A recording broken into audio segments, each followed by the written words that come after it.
If anyone plans on making an action film, they need to watch and study this movie, because this is exactly how you do it.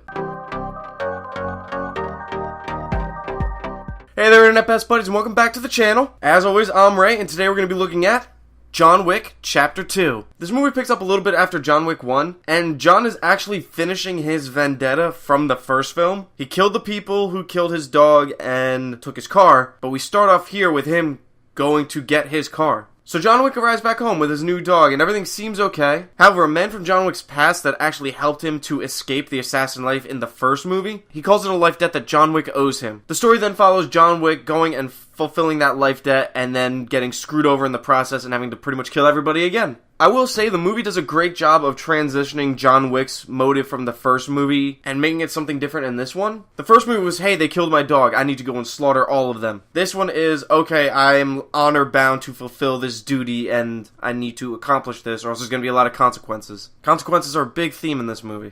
If you didn't think so before, this movie definitely solidifies the fact that John Wick was made for Keanu Reeves, and Keanu Reeves was born to play John Wick. It was so good to see him in the movie. The action in this movie is absolutely intense and gory and over the top, and they even acknowledge that in a few scenes. It's filmed beautifully, and everything is seen in the movie. There's no jump cuts or crappy edits to try and hide the fact that they have poor stunt work, because they don't. It's awesome. There's some great world building in this movie that expands and explains a lot of the interesting world that they set up in the first film. The rules and consequences are explored very well, especially the concept of excommunicado. We learn and see a lot more of the hitman hierarchy in this universe, which is really cool. The film also hints at these organizations that aren't connected to the Continental, but have a very vast network in this assassin-oriented world. So there's a moment in the trailer that they do show in the movie. It'll make you realize how connected the world is and how screwed anybody is that goes against the rules set up in this universe. Ruby Rhodes is in the movie, and she's a lot of fun to watch. She has some really good action, just like everyone else in the film. But her character is very underutilized, and the sign language aspect of it I felt like was just a differentiator from other assassins,